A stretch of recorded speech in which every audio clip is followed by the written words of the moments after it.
স্রষ্টার দেয়া আবেগটুকু জমিয়ে রেখেছিলাম যত্ন করে, যেমন করে ঝড় এলে ভিটেতে দাঁড়িয়ে সেই সম্বলটুকু বুকের সাথে আঁকলে ধরে রাখে মানুষ, অমন করে। তারপর অনেক দিন অপেক্ষার পর কারো জন্য উজাড় করে দিয়েছিলাম সব। মানুষ কখন তার সেই সম্বলটুকু উজাড় করে দেয় জানেন?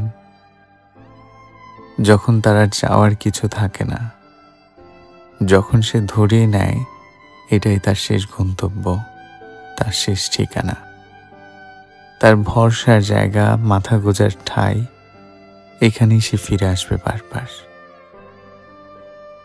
একদিন ফিরে এসে দেখি ঘরটা ভেসে গেছে অনেক দূরে। ঘর পুড়ে গেলে তাও ছায়ের অবশেষ পাওয়া যায়, ঘর ভেসে গেলে খড়কুটো আর খুঁজে পাওয়া যায় না।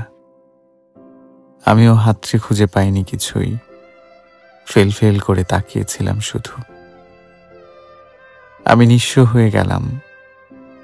অর্থের অভাবে নিঃস্ব হলে আবার ফিরে আসা যায়, কিন্তু অন্তরটা একবার নিঃস্ব হয়ে গেলে আর ফেরা যায় না।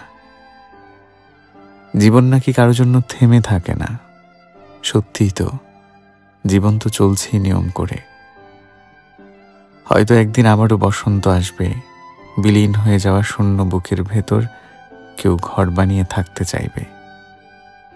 শূন্যতায় তার দম আটকে আসবে, একটুখানি ভালোবাসা পাওয়ার জন্য সে হাঁসফাঁস করবে খুব। অথচ আমার কাছে দীর্ঘশ্বাস ছাড়া তারে দেওয়ার মতো আর কিছুই অবশিষ্ট নেই। আমার কাছে দীর্ঘশ্বাস ছাড়া তাকে দেওয়ার মতো আর কিছুই অবশিষ্ট নেই।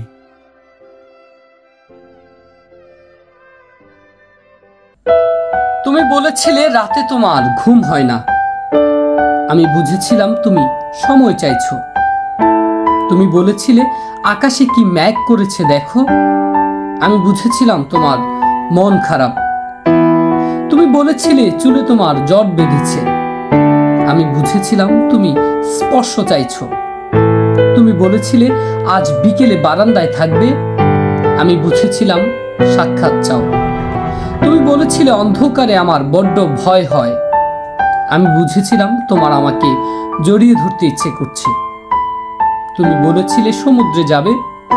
আমি বুঝেছিলাম পাশাপাশি হাত ধরে হাঁটতে চাইছো। তুমি বলেছিলে নীল রং তোমার প্রিয়। আমি বুঝেছিলাম তোমার কষ্ট হচ্ছে। তুমি বলেছিলে অঙ্ক ভালো লাগে না। আমি বুঝেছিলাম তুমি কবিতা ভালোবাসো।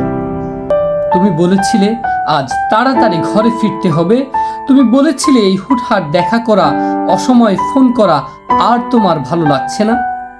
আমি বুঝে গিয়েছিলাম তুমি বিচ্ছেদ চাইছো। এরপর অলিখিত স্বাক্ষরে তুমি যখন ইনভিজিবল কোর্টে আমার বিরুদ্ধে বিচ্ছেদের মামলা ঠুকে দিলে, আমি বুঝেছিলাম তুমি মুক্তি চাও। এরপর সব বুঝে যখন আমি দার্শনিক, সব মিটিয়ে তুমি যখন অন্য ঘরের শোপিস, একদিন আমাদের দেখা হলো। তখন তুমি জিজ্ঞেস করেছিলে কেমন আছো। আমি বুঝে গিয়েছিলাম তুমি আর ভালো নেই।